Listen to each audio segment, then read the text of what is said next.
In 1592, the Mac Dynasty, one of the most controversial dynasties in Vietnamese history, suffered a heavy defeat in Thang Long.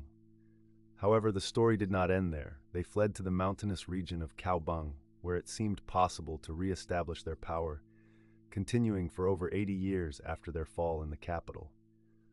What allowed the Mac Dynasty to endure for so long, despite their defeat? What secrets await us in the poetry that hints at their perseverance against more powerful forces? Among the pages of Vietnamese history, one of the most profound and captivating mysteries is the tale of the Mac Dynasty's robust survival after the fall of Thang Long in 1592.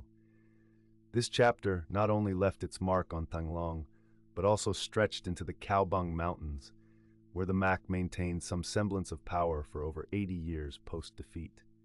Founded by Mac Dung in June 1527, the Mac Dynasty is considered one of the most contentious in Vietnamese history, provoking deep reflections to this day. Mac Dung, a prominent figure in Vietnam's political history, guided many memorable events during the Mac era. He forced King Lê Kung Hoang to cede the throne, establishing the Mac Dynasty in 1527.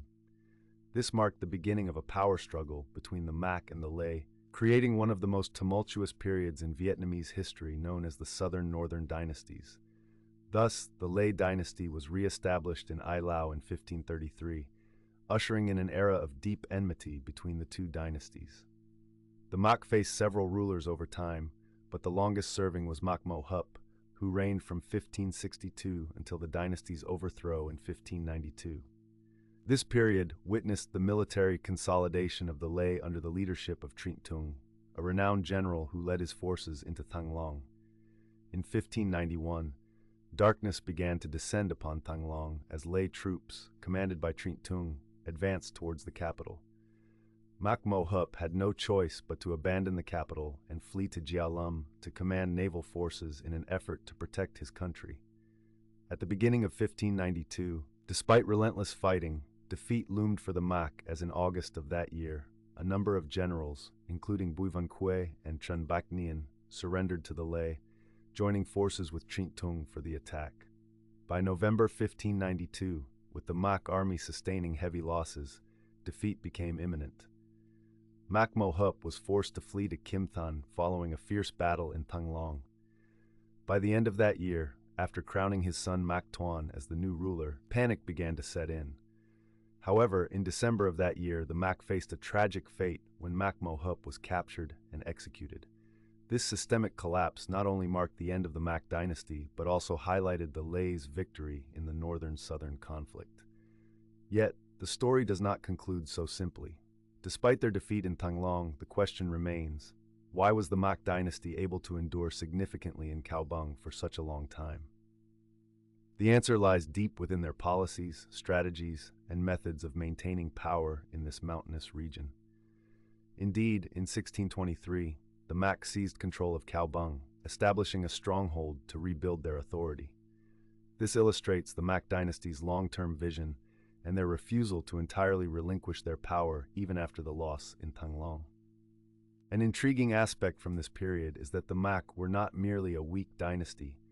They also boasted remarkable figures like Dinh Văn Ta, a general of the Lê who commanded the campaign to eliminate the Mac in Cao Bang in 1677.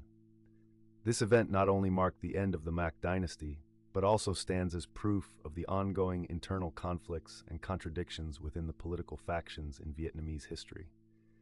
Moreover, the presence of the Thanh Long Dao, a symbol of the Mac Dynasty's power, during this time holds many intriguing connotations. Considered a treasured artifact, the Thanh Long Dao accompanied generations of the Mac, from Mac Dung to his descendants. It was not just a weapon, but also a representation of the dynasty, embodying strength and resilience against greater forces. The reverence for the Thanh Long Dao, along with the legends surrounding it, has continued to captivate later generations. So was the Mac Dynasty's survival in Cao Bang until their destruction in 1677 a miracle in history? How could a dynasty that fell in Thang Long maintain some power in such a distant place? These questions are not easily answered. They require profound insights into the nature of power, resistance, and the relationships between dynasties in Vietnamese history. Ultimately, the journey of the Mac Dynasty is far from over, and their presence in the nation's history cannot be forgotten. Even with their defeat in Thang Long, the story of the Mac remains an essential part of historical study, opening new and fascinating perspectives on one of the most enigmatic dynasties in the flow of Vietnamese history. The continuity of the Mac, their survival journey, and their interactions with other forces await further exploration and discovery in the future. Oh, those historical pages are always waiting for the curious footsteps of those who seek to delve deeper into the wonders of the past.